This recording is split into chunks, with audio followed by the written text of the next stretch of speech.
today, the General Assembly is not only about to grant the rights of a state to the Palestinian Terror Authority.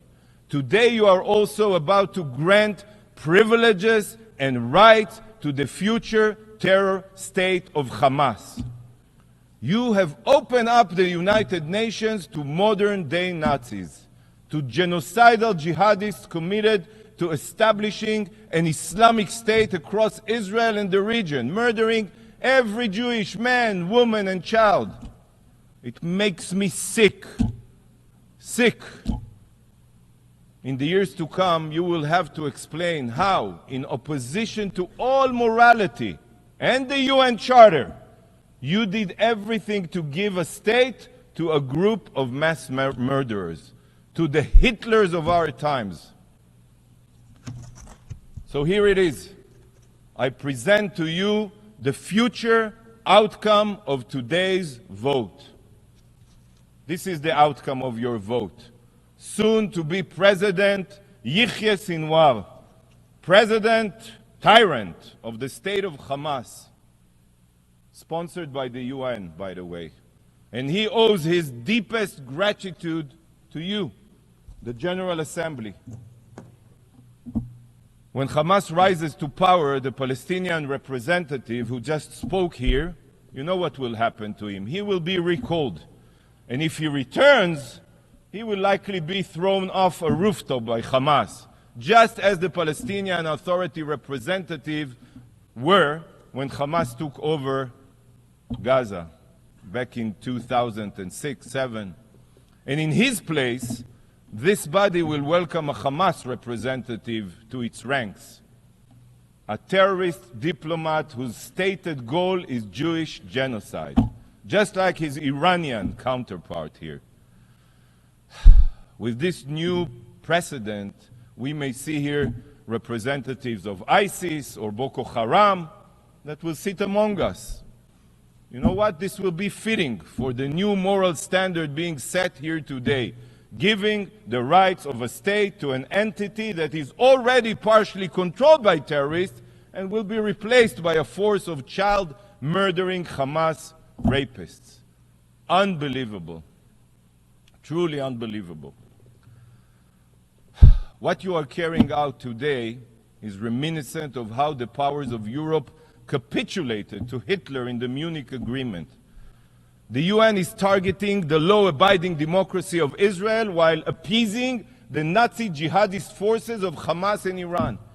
And Churchill's remarks then on the choice of cowardice and appeasement in the face of murderous dictators are relevant to your vote today. Because today you have a choice between weakness, shame, and conciliation, and fighting a war against terror.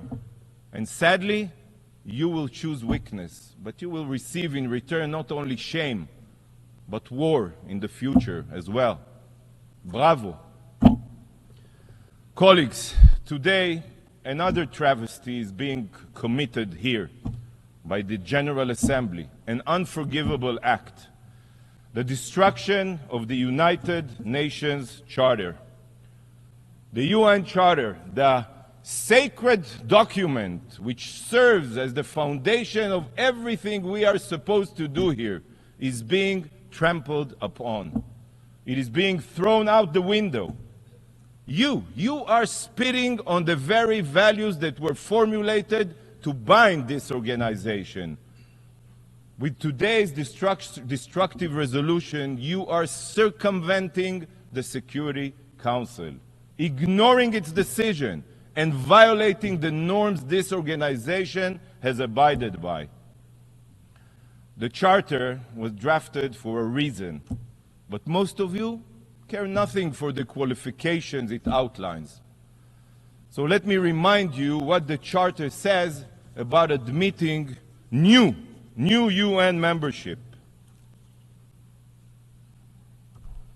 Membership in the United Nations is open to all other peace-loving states which accept the obligations contained in the present Charter, peace-loving.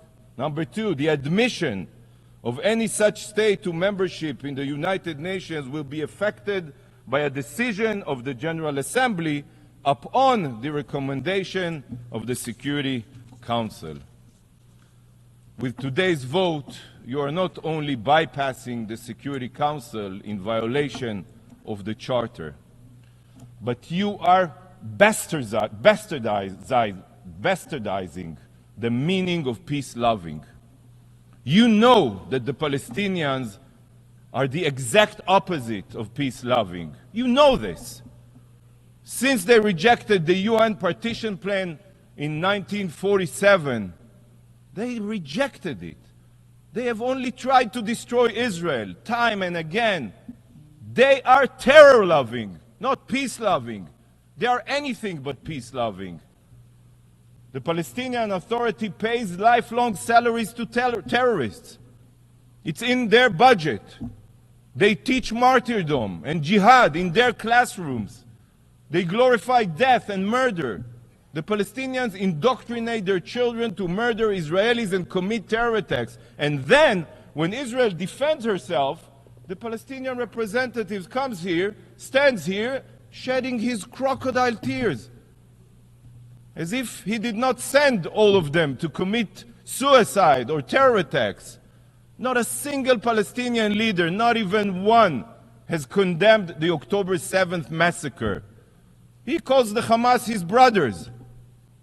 And this is who you want to bestow the rights of a state upon? A terror entity? As long as so many of you are Jew-hating, you don't really care that the Palestinians are not peace-loving. Despite your obligation to the UN Charter, you are here today to expose what the Charter truly means to you. When it comes to the lives of Israelis and Jews, the UN Charter means nothing to you. Nada, kaput.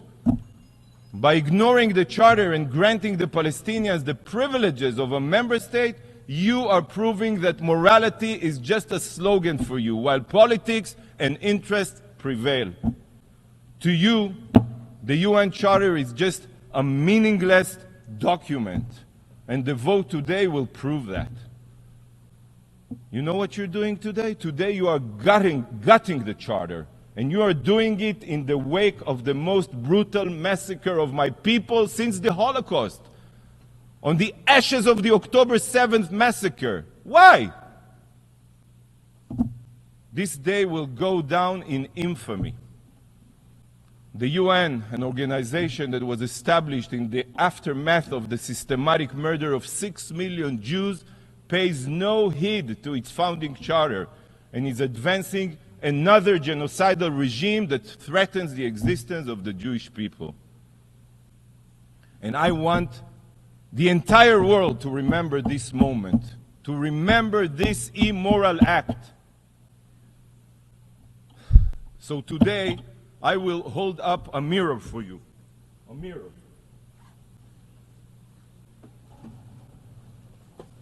This is your mirror. So that you can see exactly what you are inflicting upon the UN Charter with this destructive vote. This is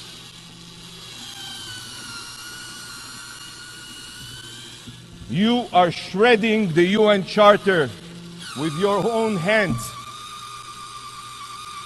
Yes, yes, that's what you're doing, shredding the UN Charter. Shame on you.